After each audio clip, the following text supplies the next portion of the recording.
Listo, mis hermanos. Vamos a continuar. Habiendo estudiado el Evangelio de Mateo, vamos a considerar el Evangelio de Mark. El Evangelio, según Marcos, es el Evangelio más corto y menos único, menos peculiar. Como hemos hablado, Marcos es casi repetido por completo en los otros dos Evangelios. No todo en Mateo y todo en Lucas, pero entre los dos casi todo es repetido. Según una manera de contar, solo 132 palabras no tienen paralelo en los otros evangelios.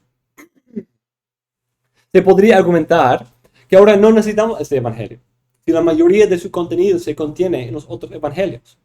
Ya hemos visto que hay una relación literaria entre los evangelios. Y demostramos que Marcos fue escrito primero y los otros expandieron lo que escribió Marcos. Pero a pesar de si Marcos condensó los libros de Mateo y Lucas, o si ellos lo expandieron, ¿qué valor puede tener este evangelio hoy? Quiero demostrar que Marcos fue escrito con su propio propósito teológico. Y el libro mismo quiere llevarnos a confesar que Cristo es el Hijo de Dios. Marcos debe mantener su propia perspectiva particular y no simplemente en su contraste con los otros. Pero él tiene un mensaje que es digno de escucharse. Además, siendo que Marcos fue usado por los otros evangelios, eso le da aún más valor, ¿cierto? Incluso fue considerado de tanta utilidad que los otros lo usaron. Sí, agregaron y cambiaron algunos detalles y lo pusieron por su propio lente teológico, lo pasaron por ahí, pero eso no cambia la historia, no cambia el valor inherente en el libro de Marcos. Marcos retiene ese propósito original y incluso recibe la aprobación de Mateo y Lucas como importante. Como mencionado, los títulos de los evangelios provienen de un tiempo muy temprano en la historia de la iglesia. Si no son originales, por lo menos vienen de un tiempo cuando los evangelios se juntaron en un grupo y así eran necesarios distinguirlo. Y hay evidencia de eso al principio del segundo siglo. Ya tenemos algunos documentos de evangelios del segundo siglo. Papías, el obispo de Hierápolis, en Frigia, de Asia Menor, afirma que Marcos tenía una relación cercana con Pedro y dice que él era su intérprete. Decidió escribir un relato de la vida de Jesús, según el testimonio de Pedro. Él dice, le prestó atención a una cosa principal, no omitir nada de lo que había escuchado, hacer ninguna declaración falsa en ellos. Dice, eso era la meta de Marcos. Hay unanimidad en la tradición de la iglesia primitiva en cuanto al autor de este evangelio. El Marcos particular que tenían en cuenta fue probablemente el Juan Marcos, que se menciona muchas veces en el Nuevo Testamento. Aunque el nombre Marcos era bastante común, incluso luego emperadores con el nombre Marco Aurelio, por ejemplo. Ese Marcos es el único que podían haber mencionado sin más clarificación. Su madre era una mujer prominente en la iglesia primitiva también. Era quizás la tía de Bernabé y también era en su casa que se reunió la iglesia en Hechos 12 para orar por Pedro, quien estaba encarcelado. Pablo, Bernabé y Marcos, este mismo, fueron en el primer viaje misionero en Hechos 12:25. También es el mismo que los dejó para regresar a Jerusalén en 13:3, regresar a su mamita. Por esa razón, Pablo no quería continuar con Marcos en el segundo viaje. Y eso resulta en una división entre Pablo y Bernabé. Pablo se fue con Silas y de ahí llegan a Filipos y todo eso y están ahí. Y Bernabé va con Marcos. En Colosenses 4:10 encontramos que Marcos acompañaba a Pablo en Roma, ya después. Y también aprendemos que es el primo de Bernabé. Asimismo, Pablo le dice a Timoteo que Marcos era útil para el ministerio. Entonces, ahí surgen muchos sermones sobre el arrepentimiento y crecimiento espiritual. Como parece que muy temprano en la vida de Marcos era un poco flojo, pero de ahí parece que se afirmó, incluso Pablo pudo reconocer que era de gran utilidad al final de su ministerio para él. Pedro también lo llama su hijo en 1 Pedro 5:13. Hay también algunos que alegan que el niño, ¿se acuerdan de la historia? Cuando en el huerto de Getsemaní, a un niño allí que viene y le como azotan, ahí se va huyendo desnudo. Algunos dicen que es algo biográfico, algo que Marcos está poniendo su propia historia, su propio primer intento fallado de seguir a Cristo en el libro. No es conclusivo, pero es posible y es interesante pensar. Hay ciertos aspectos del libro mismo que corroboran la tradición que Pedro fue la fuente presencial del libro de Marcos. Ciertos detalles indican el uso de testimonio presencial. También un énfasis de Marcos es la ignorancia de los discípulos, que desconocen muchos detalles. Es muy probable que esos detalles reflejan el testimonio de uno de los dos. Entonces, es un poco Marcos, un discípulo, hablando tanto de cuánto los discípulos no entendían. Entonces puede ser un poco falta de tacto. Pero si él está registrando lo que Pedro había dicho, tiene mucho más sentido. Que Pedro, avergonzándose quizás de las muchas veces que se metió el pie a la boca y muchas veces que desconocían muchas cosas, pero refleja quizás un testimonio personal. También tenemos momentos que requieren un testimonio oral, como la transfiguración y otras cosas donde solo habían pocos y teníamos que escucharlo de ellos. Papías, asimismo, conecta la predicación de Pedro con la escritura de Marcos.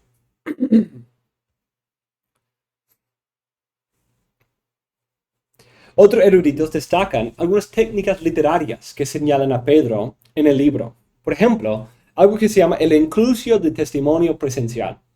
Esa técnica se ve en otros libros del mundo greco-romano, en que cuando alguien daba la perspectiva de alguien más, era la costumbre empezar la historia haciendo referencia a esa figura y terminar haciendo referencia a esa figura.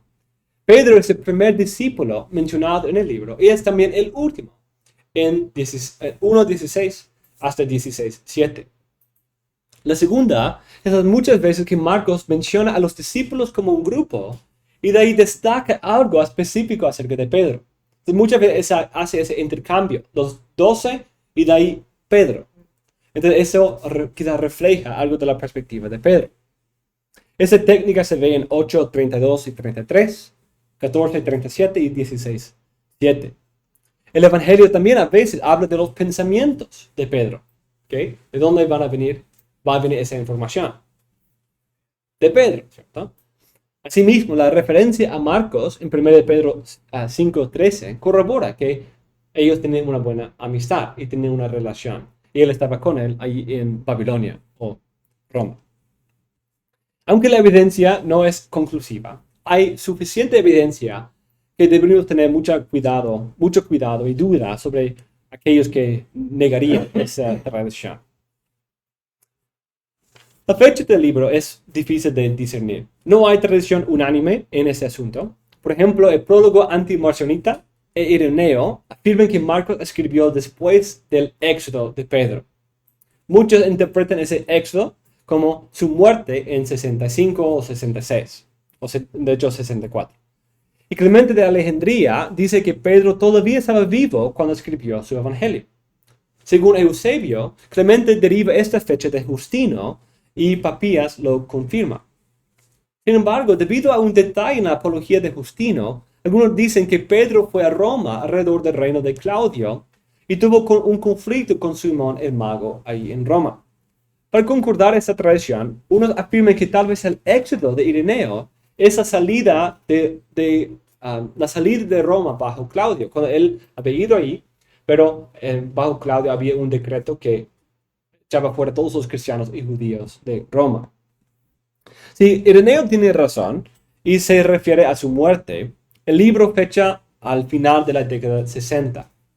O algunos, por lo de la profecía predictiva, dicen después de 70. Pero si Clemente tiene razón, la fecha se puede fijar al final de la década 50 o al principio de 60. Si la tradición de Justino tiene razón, Ireneo se refiere a este éxodo de Roma en el tiempo de Claudio, Entonces puede venir del final de la década 40. Entonces desde 49 hasta 69. Y según algunos eruditos modernos, puede también ser después. Entonces hay un rango bastante amplio de eso.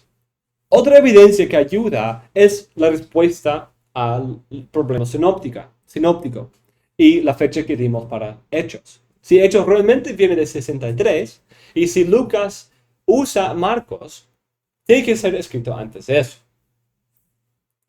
Entonces tenemos una escritura probablemente alrededor de 55.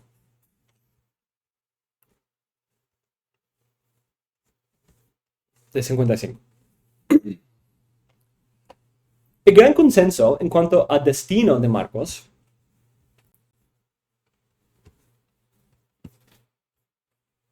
afirma que él escribió en Roma para romanos. Donald Guthrie da 3 evidencias internas que comprueban esta idea. Explica ciertas costumbres judías para una audiencia no judía. ¿Por qué explicar cómo practicaban los judíos si los recipientes son judíos que entienden las costumbres? Segundo, Marcos contiene más frases arameas que los otros evangelistas, pero siempre los traduce al griego. Eso parece limitar al recipiente a un grupo que no conocía el arameo. ¿Por qué traducirlo si el arameo es conocido? Hay un número también de latinismos, de algunas palabras o palabras latinas prestadas al griego. Otra evidencia que corrobora esto es que él hace referencia en 15:21 a Alejandro y Rufo, como los hijos de Simón de Cirene. ¿Quiénes son estos? Algunos suponen que ese Alejandro y Rufo es el mismo Rufo mencionado en Romanos 16:13, como entre los cristianos allí. Entonces, si ese es el caso, interesante pensar que quizás está señalándolo porque él era uno de los cristianos allí en esa iglesia. También en 6:48 y 13:35, Marcos usa la manera romana de dar tiempo. Para los judíos, solo hablaban de 3 vigilias de la noche, pero los romanos contaban 4 vigilias de la noche. Y en esos textos habla de la 4ª vigilia. Primero de Pedro 5 habla de Marcos que estaba con Pedro en Babilonia, lo cual muchos interpretan como una referencia simbólica a la ciudad de Roma. Además, hay mucha tradición que relaciona este libro con Roma. Los prólogos antimarcionitas, Clemente de Alejandría, Ireneo e incluso posiblemente Papías dicen que este libro fue escrito en Roma para los cristianos de Roma. Por eso el caso es fuerte para una procedencia en Roma a cristianos gentiles que no hablaban arameo ni entendían muchas de las prácticas judías. Marcos tiene una estructura geográfica por lo general. El prólogo del libro, como en Mateo, nos dice mucho. En el primer versículo encontramos un tema muy importante: el Evangelio de Jesucristo, el Hijo de Dios. Como Matthew y Maddy dice, Jesús aparece en el Evangelio de Marcos proclamando el Evangelio de Dios y la cercanía del reino de Dios. No se da ninguna explicación sobre el significado del reino de Dios y no hace falta ninguna. Las palabras iniciales del Evangelio de Marcos conectan el principio de la llegada de Jesús a la historia de la humanidad con la historia que se ha venido desarrollando desde el principio del mundo, en Génesis 1:1. La creación del mundo es descrita en Génesis 1 y 2, el establecimiento inicial del reino de Dios por medio de Adán, el hijo del pacto de Dios, informa la misión de Jesucristo, el Hijo de Dios. 1, 2 a 13 nos muestra el ministerio de Juan el Bautista, pero abriendo esa sección con Isaías 43 y Malaquías 3:1. Se está encontrando a Juan el Bautista como el cumplimiento de los profetas y el que prepara el camino para el Mesías. Jesús entonces empieza su ministerio y llama a sus primeros discípulos, empieza su ministerio de sanidad. El libro de Marcos se caracteriza por una narrativa muy rápida. Uno de los adverbios más comúnmente usados es inmediatamente, como justo después. No hay mucho tiempo de descanso en el libro. siempre está moviéndose, siempre está haciendo, en cualquier lugar que vaya, que iba, todos salían. Tenían que esconderse. No podían manifestarse públicamente porque en cualquier momento que alguien escuchaba que él estaba cerca, todos salieron a encontrarlo. Hay algo tan atareado en todo el evangelio. Incluso por eso su familia piensa que él es loco. Muchas veces encontramos el adverbio inmediatamente. También en ese primer capítulo encontramos a Cristo que pasa todo el día sanando y curando. Y al anochecer, más gente viene a su casa. Versículo 35 nos dice que se levanta muy temprano para estar solo con Dios. Y allí más gente viene buscándolo y pasa el próximo día enseñando y sanando. Entonces, no había tiempo para descanso. Cristo es un siervo trabajador. Otra cosa que es interesante de esta primera sección, en capítulo 2 y 3, es algunas imágenes interesantes conectadas con el sacerdocio. Un lugar de estudio muy fructífero, que no hay muchos estudios sobre esto, sería ver cómo Cristo es presentado como sacerdote en los evangelios. Hay algunos libros, sobre todo sobre Marcos, que hacen esta conexión, pero si quieren estudiar algo sería útil ver quizás en Mateo, Lucas, referencias a Cristo como un sacerdote, porque el énfasis normalmente es en él como el rey, ¿cierto? El reino de Dios, ¿sí? Él es el rey prometido de David. Hay gran énfasis en eso. Pero el Antiguo Testamento también anticipa el hijo de David, quien será sacerdote también. Entonces, ver cómo el Nuevo Testamento desarrolla eso. En Marcos aparece en que él da limpieza, se presenta a él y él purifica y limpia a los que estaban inmundos. Mejor que los sacerdotes. Los sacerdotes pueden decir, sí, estás limpio, pero Cristo podía hacerte limpio. También vemos a él echando fuera a espíritus inmundos. Ese lenguaje es algo interesante. No demonios, sino espíritus inmundos que hacen inmundo. También vemos a él perdonando los pecados. Vemos a él también cambiando las leyes de los levitas. Cuando habla de que no es lo que tocas, que no cambiando por completo, pero dando un mejor entendimiento a ellos, que ellos enfatizaban en no tocar, no comer, todo eso. Pero Cristo dice, no, es lo que viene del corazón que te hace impuro en un mundo y no lo que tocas solamente. Y capítulo 7 habla de que Él hace limpio toda carne, toda la comida. Entonces hay algunas cosas de Cristo como un nuevo levita, un nuevo tipo de sacerdocio. Y el Señor del día de reposo. En capítulo 4 encontramos la primera parábola en el libro de Marcos, que tiene menos de todas. Y es la del sembrador. Esa parábola se presenta como la clave para todos los demás, según 4:3. Esa parábola y el lugar prominente que tiene en ese libro nos muestra uno de los temas de este libro, algo que es el secreto mesiánico. Vamos a analizar esto luego. Jesús entonces da 3 otras parábolas y aunque los apóstoles reciben todo bien explicado por Cristo mismo, todavía no entienden, les falta la fe. Cristo les reprende por su falta de fe. En capítulo 5 encontramos la cuarta afirmación de Cristo como el Hijo de Dios y a través de un demonio. Cuando Cristo va a sanar a la hija de Jairo, el líder de la sinagoga, en el camino una mujer con una enfermedad de sangre le toca y Cristo siente el descargo de su poder. Mientras tanto, la hija de Jairo muere. Pero cuando Cristo llega y lo hace parecer que no es un milagro, es algo interesante. Otro tema aquí es que casi siempre está diciendo que no lo digan a nadie, que nadie más sepa. Y aquí incluso como menosprecia, minimiza sus milagros, diciendo que, usando un eufemismo, ¿cierto? Que no está muerta, sino duerme. Esa es una bonita manera de decir que está muerta, pero está buscando, y ellos todos se ríen de él porque acaba de venir el médico, sabemos que está muerta y todos ya están en luto. Pero otra vez, él está minimizando tratando de esconder los milagros que hacía, porque no entendían, ni los discípulos entendían. En capítulo 6, Cristo es rechazado por los nazarenos y luego envía a sus discípulos para predicar. Eso conduce a un mal entendimiento de Cristo por parte de Herodes, pensando que él quizás era Juan el Bautista resucitado.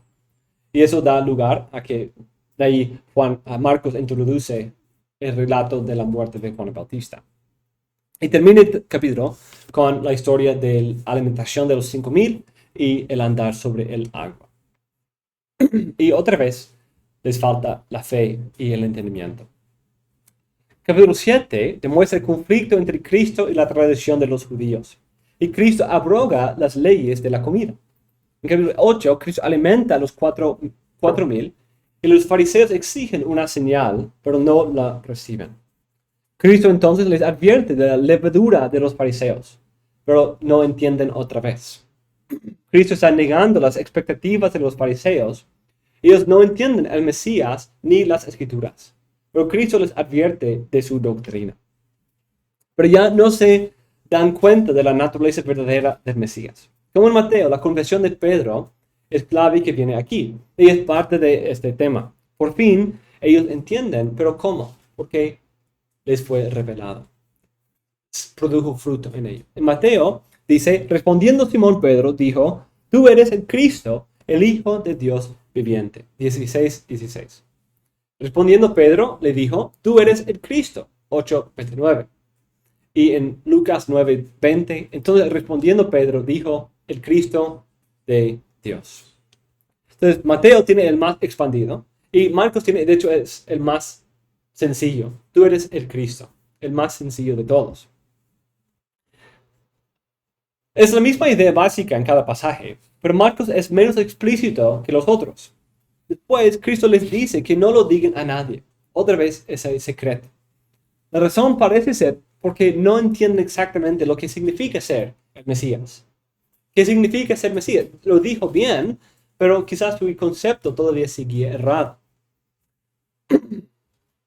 Eso de ahí empieza un ciclo de 3 grupos que incluyen una predicción de los sufrimientos de Cristo, un fracaso por parte de los discípulos y una sección de enseñanzas sobre el significado verdadero de ser el discípulo de Cristo. Entonces tenemos este ciclo. Entonces, a partir de esta afirmación, tenemos 1, Cristo anuncia su muerte. ¿Y por qué eso es importante? A la luz de lo que estamos diciendo. Acabo de decir que Él es el Cristo, pero parece que no completamente entienden lo que eso significa. Entonces, Cristo, quitando las malas ideas, por decir, vamos a Jerusalén y voy a morir. Voy a ser rechazado. Entonces, ese es un concepto bíblico, pero que va directamente en contra de la idea común que parece que incluso los apóstoles tenían en ese tiempo. Entonces, eso es acompañado con otra parte, un fracaso de los discípulos. En este contexto, Pedro confiesa a Cristo, Cristo dice, yo voy a morir, y él dice, no, que nunca sea. Y Cristo dice, aparte de mí, Satanás. Y luego sucede otra vez, y Cristo anuncia, y de ahí vemos el cuadro en que están discutiendo quién va a ser el primero en el reino. Obviamente no entienden. Y de ahí a otro, en capítulo 10, anuncia su muerte, y de Jacobo y Juan están preguntando para poder ser a la diestra, a la siniestra de él en su reino. Sí, entonces hay ese debate, ese patrón 3 veces en el libro. Y cada vez termina con la manifestación del verdadero discipulado.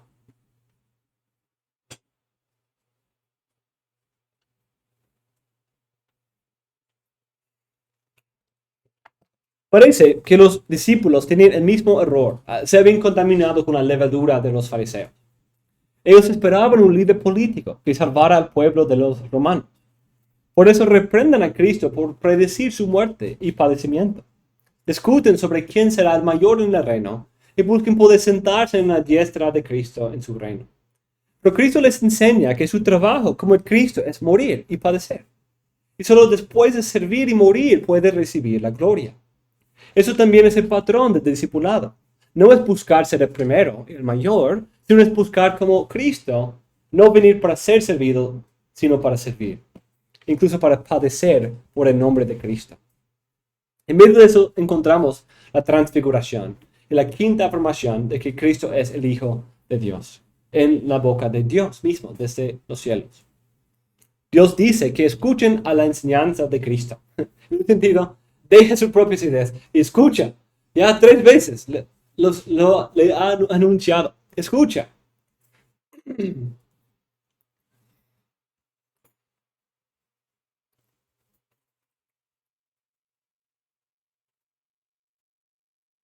Capítulo 11, encontramos la entrada triunfal.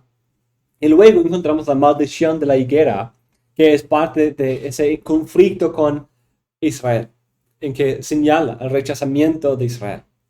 Capítulo 12 se encuentra la parábola de los labradores. El resto del capítulo presenta su discusión con los fariseos, saduceos y escribas. En Marcos 13 encontramos el gran discurso en el monte de Olivos, donde Cristo explícitamente les advierte de la persecución inevitable. Como le matan a él, van a matar también a ellos. No obstante, después de este tiempo de tribulación, Cristo regresará para salvar a su pueblo y recibirlo a la gloria. Esa venida es para padecer y morir, y después sus discípulos le van a seguir en ese sufrimiento. Por eso el discipulado, ¿cierto? Hay que aprender que ese es el discipulado, porque eso es lo que les viene. Servicio y persecución. Ellos esperan un conquistador, pero viene un cordero perseguido. Esperan el primero, el grande, pero viene el servidor de todos. Entonces ellos tienen que aprender esa lección, porque así es ser un cristiano. No buscar ser el primero, sino ser el último. No buscar ser servido como rey, sino servir. Pero de ahí viene la gloria, después de la cruz. En el resto del libro encontramos los últimos días de la vida de Cristo. Cristo predice la traición de Judas, la negación de Pedro, y al final todos sus discípulos se huyen. En 14, 61 a 63, encontramos un pasaje muy importante donde el sumo sacerdote le pregunta si es el Cristo, el Hijo de Dios. Cristo explícitamente lo afirma y predice su gloria por venir, citando a Daniel 7. Pero debido a su mal entendimiento de las Escrituras, por fin rechazan el Cristo que esperaban.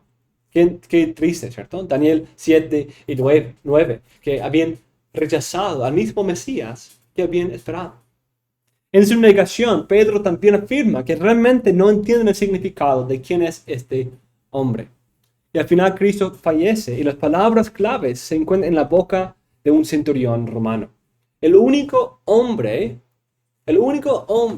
fuera de Cristo mismo para afirmar que Cristo es el Hijo de Dios. El sacerdote dice eso, pero en forma de pregunta. ¿Tú eres el Hijo de Dios, el Cristo? Pero incluso en la conversión de Pedro, no es Pedro. Porque en Mateo sí lo dice, tú eres el Cristo, el Hijo de Dios viviente. Pero en Marcos es solo tú eres el Cristo. Pero en todo el libro de Marcos es el único ser humano. Porque Dios lo hace, Cristo lo hace y los demonios lo hacen. Pero lo único que lo dice es el centurión romano al final, cuando dice verdaderamente este hombre era Hijo de Dios. El tema principal del libro de Marcos parece ser algo paradójico. Marcos presenta a Cristo como el Hijo de Dios que sufre y sirve. El Hijo de Dios, por un lado, un título que, como en Daniel 7, el Hijo del Hombre, que viene como los ancianos de días, con nubes para reinar y destruir al cuarto imperio tan perseguidor. Pero también ese mismo Hijo de Hombre primero sufre, y su pueblo sufre. Ese tema es muy chocante para los judíos que esperaban un conquistador. Todo aquello esperaban a un Mesías fuerte, con el poder de destruir a los romanos. Pero Cristo vino para dar su vida como propicio propiciación y servir a los desechados de la sociedad. Por esa razón, Marcos se enfoca en la labor de Cristo. Cristo trabaja duramente, viene como un siervo. Y también destaca otros aspectos de su humanidad, como su cansancio, su enojo, etc. Pero también es un salvador divino. Encontramos su poder sobre los demonios, el poder de perdonar el pecado, su poder sobre la naturaleza, la enfermedad, incluso su protección del futuro. Cristo siempre está moviéndose en este libro. Muchos viajes, mucho trabajo, mucho servicio. Siendo el Hijo del Hombre, Marcos también quiere destacar que Cristo es el Hijo de Dios. Encontramos 9 veces que Marcos dice que Cristo es el Hijo de Dios, explícitamente o implícitamente. La primera vez es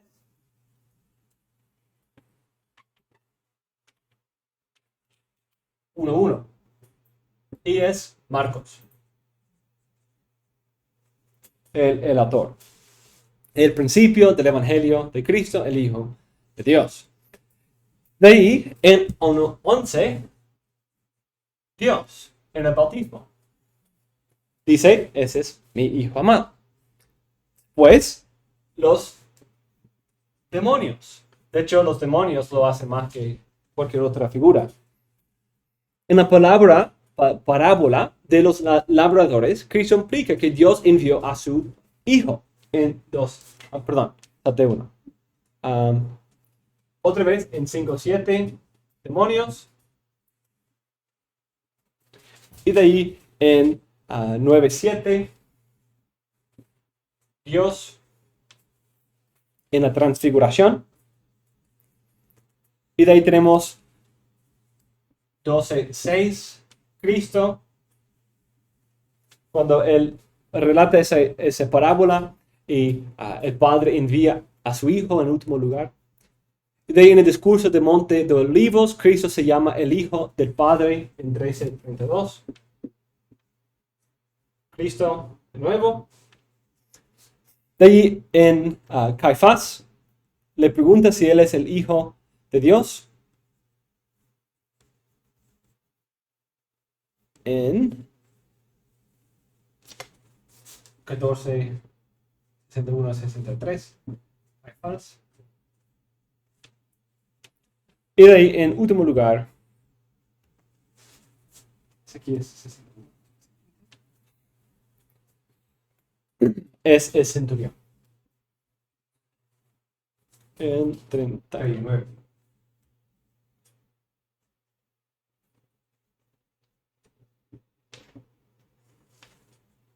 Entonces, tenemos un patrón aquí muy interesante. Tenemos aquí un pequeño quiasmo de Dios y los demonios. Y todos estos enfatizan, el quiasmo es así, porque tenemos Dios hablando desde los cielos y termina con Dios hablando desde los cielos. Aquí el bautismo, aquí la transfiguración. Aquí hay 2 momentos en que Cristo se encuentra con un endemoniado, alguien con un espíritu inmundo, y dice, ¿quién eres tú? Cristo, Hijo de Dios. Vienes para perseguirnos antes de tiempo, o anuncia. Y Cristo tiene que decir a los demonios también, deja de decir quién soy. Porque también ellos estaban revelando el secreto mesiánico y que tenían que detener, porque ellos sabían quién era. Entonces, hay esa estructura de Cristo revelando, o como buscar detener que Él se revela. Solo Dios. Pero aquí tenemos ya en el contexto de sus últimos días y en el contexto de su rechazo. Rechazo y muerte. Esa idea se conecta con el tema del secreto mesiánico. En este evangelio, más que nosotros, Cristo trata de esconder su propia identidad. Como hemos dicho, eso es porque los judíos y los discípulos no entendían. No querían que lo revelaran porque estaban revelando un malentendido. Al decir, ese es el Cristo, muchas veces esa idea evocaba algo diferente de lo que Cristo quería ser. Hay muchos pasajes del Antiguo Testamento que nos hablan del reino del Mesías y su gloria. Y Él es el hijo de David, quien sí va a reinar por siempre. Entonces, está bien esa idea. Pero se olvida de textos como Daniel 7, como Samuel 22, Isaías 53, Zacarías 12 a 14, que hablan de un Mesías que sufre. Se olvidan de la persecución de Moisés o la persecución de David. Ignoraban esos versículos solo para buscar su propio beneficio en un líder militar que los salvara de sus circunstancias. Ellos no vieron el problema de su pecado, entonces no se fijaron en la solución de ese problema. Porque no les importaba lo que fluía del corazón, ¿cierto? Cristo está señalando, ese es el verdadero problema. No lo externo, no que aquí están los gentiles, sino es lo que está en tu corazón, ese es el problema. Arregle eso, ese es el problema. Pero no les gustó escuchar eso. Este evento demuestra su mal entendimiento del propósito del Mesías. En las tentaciones en el desierto, también Cristo puede negar la oferta de todos los reinos del mundo porque sabe que los va a recibir por la obediencia a su Padre. En adición a las muchas veces que Cristo dice que esconde su identidad, tenemos muchos pasajes que destacan la falta de entendimiento por parte de la gente, incluso los discípulos. Junto con esa idea es el tema de temor y maravilla, que también se encuentra en muchas partes. Muchos, por no entender, se asombran, se maravillan de Cristo, porque es algo que demuestra la falta de entendimiento. Esa falla de los discípulos a entender la naturaleza verdadera de Cristo también se ve en la repetición de su predicción de la muerte de Cristo. Esa estructura, microestructura en el centro del libro, capítulo 8, 9 y 10. Que cada vez predice su muerte, diciendo, así va a ser mi vida como Mesías. Voy a morir. Y ellos están ni prestando atención, están ahí teniendo sus discusiones sobre quién va a ser primero. En todo el tiempo que Él les está diciendo, para ellos, como se dice, entra en un oído y sale del otro. Porque están ahí todavía más interesados en saber quién va a ser el primero. El Cristo, al fin de lograr la gloria, primero tiene que morir. El enfoque del libro de Marcos es la muerte de Cristo. Presta más atención a ese evento que todos los demás. Por eso sus sufrimientos tienen un lugar muy importante en el libro. Es ese punto, ese punto que este libro quiere mostrarnos. Es algo interesante considerar a la luz de esa conexión con Cristo como el sacerdote que enfatiza su muerte como sacerdote y sacrificio, como propiciación por los pecados. Por eso sus sufrimientos tienen un lugar muy importante en el libro. Es el punto que este hombre vino para morir, sufrir y servir. Por eso sus discípulos van a sufrir y morir como él. Pero nunca van a perder su recompensa, como dicen 8:35, 10:29 o 13:3. Y conforme al ejemplo de Cristo, la naturaleza del discipulado es servir, preferir a los demás sobre ti y morir. Pero la gloria esperada sí viene y la recibiremos si perseveramos hasta el final. Ese tema de la naturaleza verdadera de seguir a Cristo también se ve en los muchos pasajes que hablan del reino de Dios. Los judíos esperaban la venida del reino y sí vino, pero no como ellos lo esperaban. No es un reino físico que derroca a Roma. Ese reino es el reino declarado por Jesús. Es el tema de muchas parábolas, como en capítulo 4. Y Marcos nos da muchos de los requisitos para entrar en ese reino. Ese reino merece que nos quitemos todos nuestros pecados. Es entrado por humildad. Ese reino viene con Cristo. E incluso este reino viene y toma control sobre Satanás y ata al hombre fuerte. No entramos en ese reino por servicio militar, ni por levantar armas en contra del gobierno en revolución, como Pedro cortando la oreja, sino por humildad, arrepentimiento y fe. Por esa razón el reino está escondido de los que busquen un reino terrenal. Los fariseos y los discípulos buscaban un puesto elevado en el nuevo reino del Mesías, pero Cristo vino comiendo con pecadores, declarando que los últimos serán primeros y los que se humillan serán exaltados. Ese reino es el reino de Dios, es el reino en que participamos aún en nuestros sufrimientos y la persecución. El reino no es de este mundo. Por esa razón podemos soportar todos los ataques del diablo y este mundo, porque nuestro Señor ha vencido y Él ciertamente viene para salvar a su pueblo y traer la gloria esperada. Por lo tanto, Marcos nos llama a tomar una decisión. Si esa es la naturaleza de Cristo, la naturaleza de su vida como Mesías, la naturaleza de ser su discípulo, ¿realmente le voy a seguir? ¿Realmente quiero ser su discípulo? La pregunta que los discípulos hacen en 4:41 es una pregunta clave. Se llenaron de gran temor y se decían unos a otros: ¿quién pues es este que aún el viento y el mar le obedecen? ¿Vamos a callarnos y temer? ¿O vamos a ser como el centurión y confesarlo y seguirlo?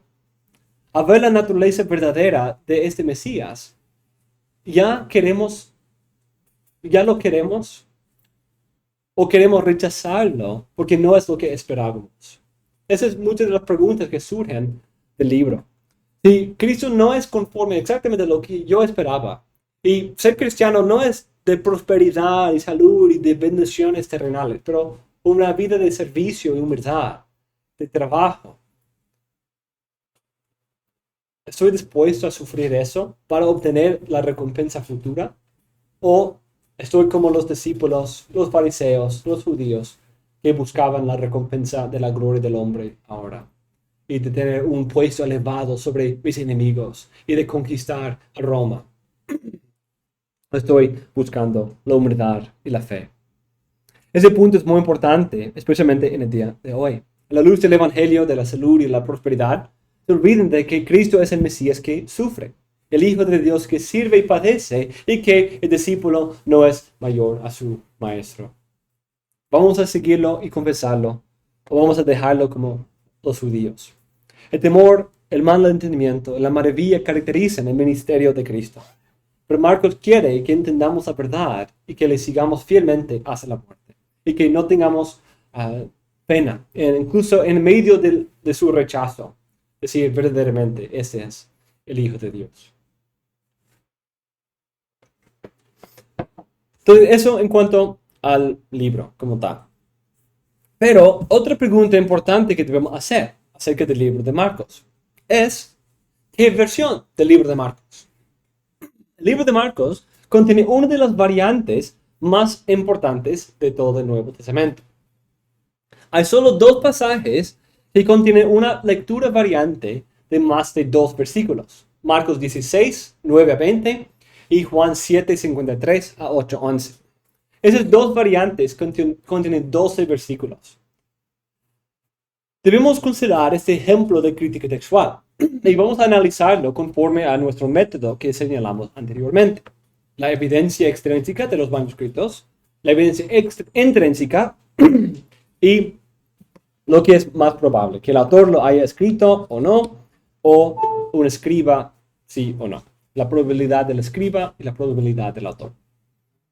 En cuanto a la evidencia extrínseca, es cierto que la mayoría de los manuscritos contienen la terminación larga, lo que vamos a llamar la terminación larga.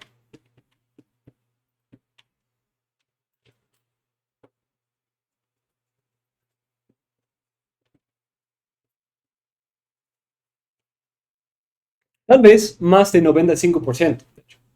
Pero los 2 manuscritos más antiguos de este pasaje, Vaticanos y Sináticos, no contienen este pasaje. Entonces es corta.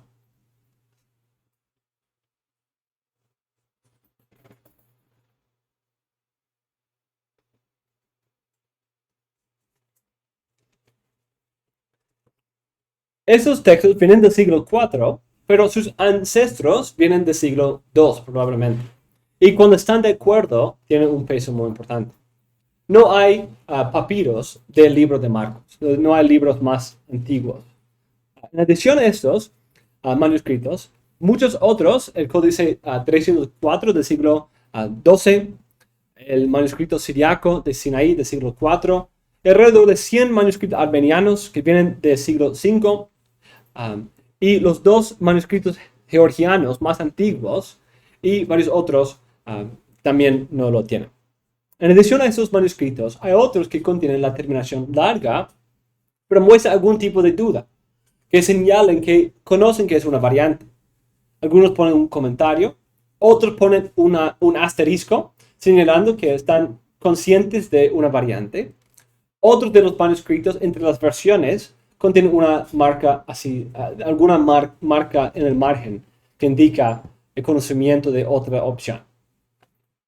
Sin embargo, desafortunadamente, no es tan simple como seleccionar entre esas dos opciones.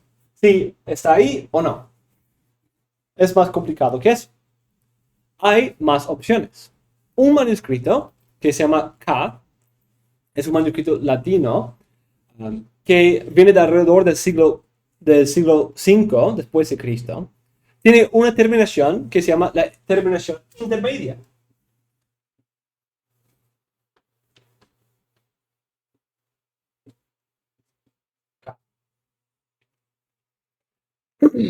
Y dice, después del versículo 8, dice, pero brevemente relataron a Pedro y a aquellos con él todo lo que se había dicho. Y después de esto, Jesús mismo envió por medio de ellos, desde el este al oeste, la proclamación sagrada e imperecedera de la salvación eterna. Entonces, obviamente es posterior, ¿cierto? No hay nadie diciendo que eso es la opción. Pero, ¿qué dice esto? Obviamente él quizás había interpretado, o el documento que él interpretaba no tenía la terminación larga. Y sintió la necesidad de decir algo, de agregar algo a eso. Entonces agregó esa terminación intermedia. En muchos otros manuscritos, esa terminación intermedia viene antes de los versículos 9 a 20. Entonces tenemos la terminación súper larga, que incluye la intermedia más 16, 9 a 20. Y eso, de hecho, en varios manuscritos, varios manuscritos de las versiones y varios griegos también. Por muchos años había evidencia entre los padres de otra versión que se llama el Logion Freer.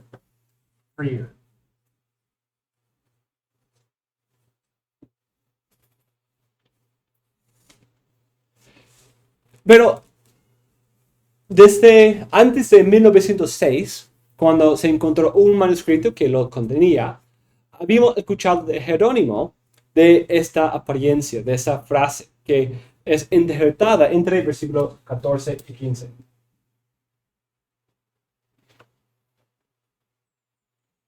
Es una adición entre versículos 14 y 15. Y dice, y se excusaron diciendo, esta edad de iniquidad e incredulidad está bajo Satanás, que no permite que la verdad y poder de Dios vencen las cosas impuras de los espíritus. Por lo tanto, revela tu justicia ahora.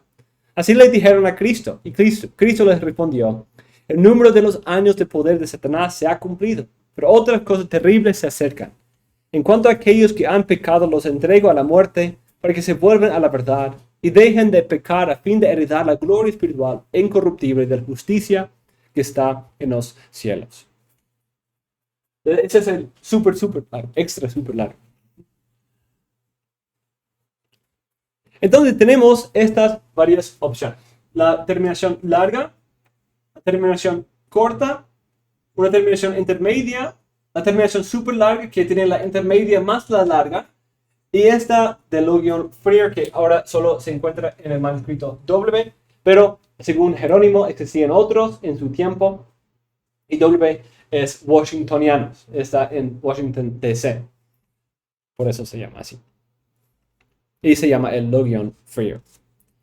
Entonces tenemos manuscritos que terminen con versículo 8, con la terminación intermedia, la intermedia más la larga tradicional, 9 a 20, y solo W existente que contiene esa adición entre 14 y 15. La terminación intermedia y el Logion Freer son obviamente no auténticos, ¿cierto? Es obvio en el lenguaje, refleja un lenguaje litúrgico muy posterior. Es algo que obviamente no es lo que Marcos escribió. Pero demuestran que otros escribas habían tratado de arreglar la terminación de Marcos. Que quizás el Logion Freer existía independiente. Es algo que refleja que es complicado la transmisión de texto. No es simplemente aquí tenemos esta determinación larga y algunos manuscritos lo omitieron o se dañó en algunas copias el final del libro y perdieron la última hoja del libro, etc.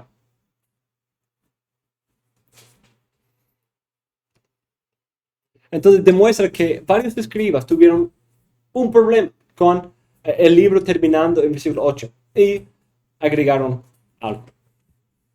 Entonces, algunos agregaron cosas. Entonces la pregunta es si 9:20 es una de esas cosas agregadas o no. En cuanto a los padres, hay evidencia que la terminación larga es bien vieja. Tiene una historia muy larga. Viene del siglo. Hay posiblemente algunas referencias a este texto desde el segundo siglo. Entonces es algo que tiene un peso grande en la historia. Tenemos otros que posiblemente aluden a ese texto, como Justino, pero no es conclusivo. Hoy, como hemos dicho, la mayoría de los manuscritos contienen la terminación larga. Pero algo muy interesante es que no fue siempre el caso. Cuando decimos la mayoría lo contienen, tenemos que hacer la pregunta, ¿pero la mayoría en qué generación? Porque en el tiempo de Eusebio y Jerónimo, ellos decían que la mayoría y los mejores manuscritos de sus días no lo tenían. Terminaban en versículo 8. Esos dos hombres conocían muchos manuscritos. Eusebio, por ejemplo, fue comisionado para hacer Biblias para las iglesias de Constantinopla, de parte de Constantino, y usó los mejores manuscritos que él podía encontrar. Jerónimo también era un erudito de la Biblia y hizo la traducción al latín. Y conocía mucho de los judíos y mucho de Palestina. Al principio, él usaba los otros manuscritos latinos y la versión griega del Antiguo Testamento, pero se dio cuenta de que la mejor manera era ir a los originales. Entonces hizo un estudio de encontrar los mejores manuscritos. Eusebio dice que las copias fieles y la mayoría de las copias terminan con las palabras porque tenían miedo, del versículo 8. Entonces la mayoría de los manuscritos y los manuscritos más fieles en su día terminaban con versículo 8. Jerónimo también nos da 3 frases cuantitativas. Primero dice, la mayoría de los manuscritos terminan con versículo 8. Segundo, algunos de los manuscritos griegos y unos otros tienen una porción entre 14 y 15, el Logion Freer. Y pocos manuscritos incluyen los versículos 9 a 20. Otros hombres conocían muchos manuscritos. Estos hombres conocían muchos manuscritos y podían hacer comentarios autoritativos sobre el estado de los manuscritos de sus días. Pero si esto era la situación en el siglo V, ¿qué pasó? Porque ahora la mayoría son con 9 a 20. Pues un autor, Daniel Wallace, señala que en el siglo V, al siglo VI, después de Jerónimo, surgió un comentarista, un monje comentarista, que llegó a ser el comentario estándar del libro de Marcos en la Edad Media, que se llama Víctor de Antioquía. Y él hizo un comentario sobre el libro de Marcos, en el cual él afirma la autenticidad de versículos 9 a 20. Entonces, para el tiempo en que la mayoría de los manuscritos nuestros fueron copiados después del siglo V, la mayoría de que estamos hablando son la misma mayoría que vienen después del siglo V. Todos esos vienen de un tiempo cuando el comentario estándar de los monasterios, donde también hacían las copias, la mayoría de ellas, el comentario estándar identificó la autenticidad de esos libros. Entonces, eso obviamente pudo haber influenciado en la producción de los manuscritos del libro de Marcos, que reflejan la mayoría que vino después del siglo VI. Es posible que esto tuvo su influencia. Ahora necesitamos analizar la evidencia intrínseca. Primero, ¿cuál es más probable? ¿Un escriba intencionalmente omitiendo esos versículos? ¿O un escriba agregando esas palabras? Muchos afirman que los escribas alejandrinos omitieron esos versículos, porque en el versículo 9 hay una contradicción con los otros evangelios y el tiempo de la resurrección, y la parte al final tiene problemas con las serpientes y el veneno. Por esto, para evitar esos problemas, omitieron todo el texto. Pero cuando analizamos el texto, no hay una contradicción entre esos versículos y los otros evangelios. Y la parte final relata milagros que se encuentran en el libro de Hechos, con la excepción del veneno. No había un gran problema. Aunque no hay evidencia de tomar veneno sin morir, es posible que eso haya pasado. Y la mayoría de las referencias de los padres, de hecho, vienen de esa parte. Les gustó esa parte. No tuvieron problemas con esa parte, les gustó esa parte. Por esto vemos que los padres no tenían problemas con esos versículos. Ese de hecho es un problema más para nuestra edad que la edad patrística. Ellos tenían un ojo más abierto a cosas difíciles de explicar, milagrosas. Otros dicen que los manuscritos que no contienen esa parte no lo tienen porque la última hoja del rollo o del códice se perdió. Entonces, en el rollo se empieza al final y se va enrollando. Entonces, en ese sentido, esa es la parte menos expuesta al ambiente, porque es en el centro. En un códice, es posible considerar que un códice, la última hoja en tránsito se le cayó. Entonces, no fue una omisión intencional, pero accidental, que se le cayó la hoja final. Es posible. Pero esto tendría que haber sucedido muy tempranamente. Pero, ¿por qué agregarían esos versículos? ¿Por qué alguien agregaría estos versículos? Entonces, hemos considerado la omisión. No hay argumentos sólidos para una omisión intencional. Y aunque sí hay la posibilidad de una omisión accidental por perder la última hoja del códice. La respuesta a esa pregunta para mí es un poco más obvia de por qué agregar las palabras. Incluso hemos visto que varios intentaron agregar algo, que no son siempre esas palabras. Cristo profetiza su resurrección en 4 lugares en el libro.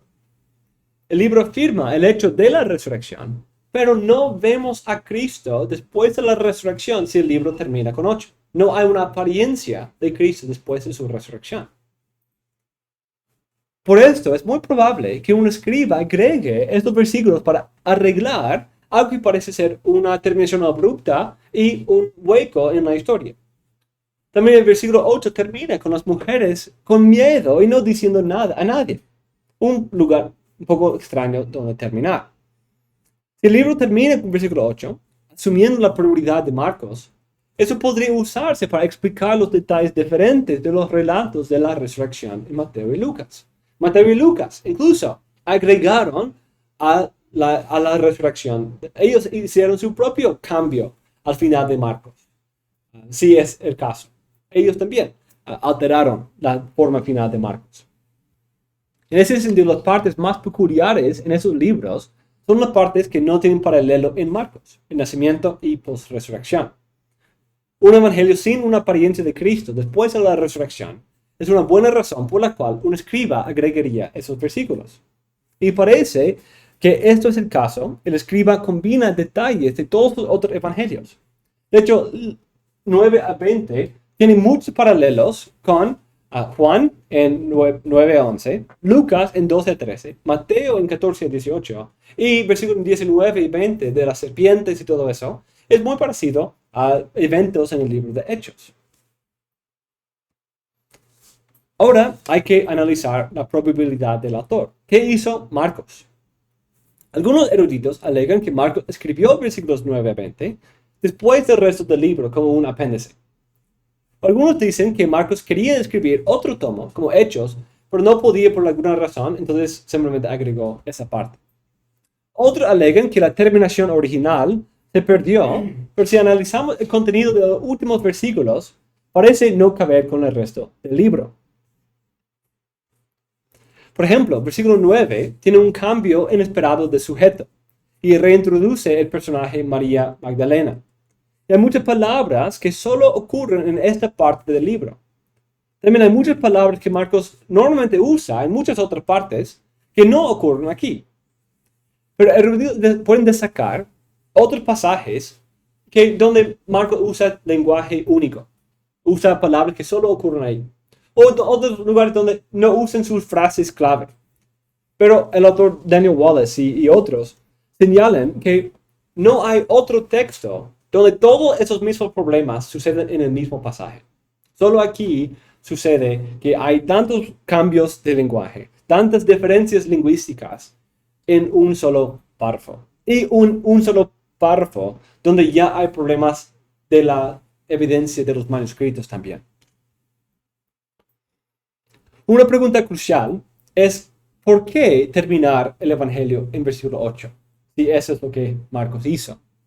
Esa conclusión muy abrupta ha sido el asunto de muchos artículos y libros.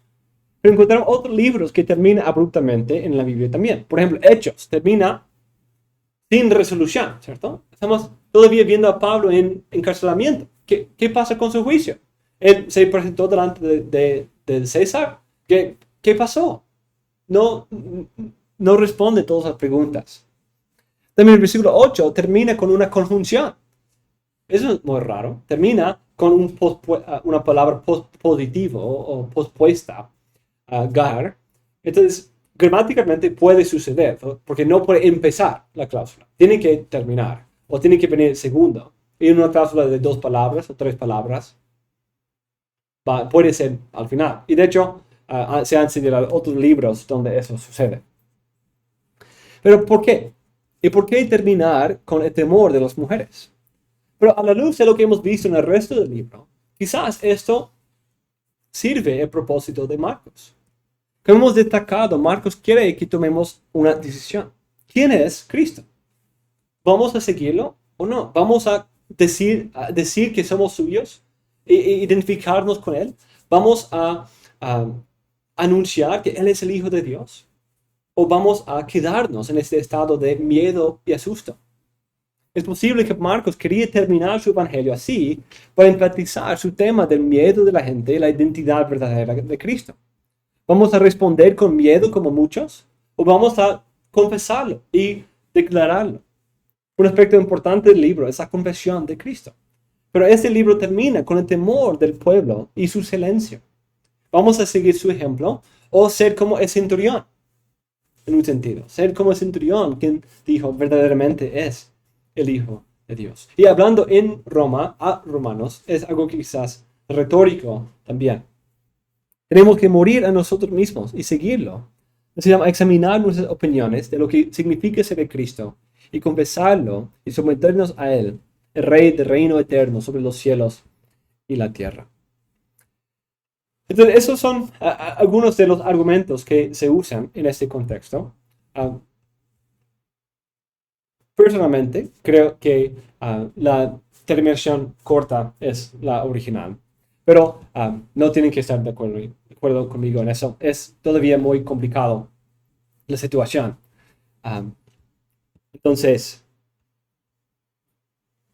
¿qué piensan? ¿Algunas preguntas o comentarios, mis hermanos, sobre esto?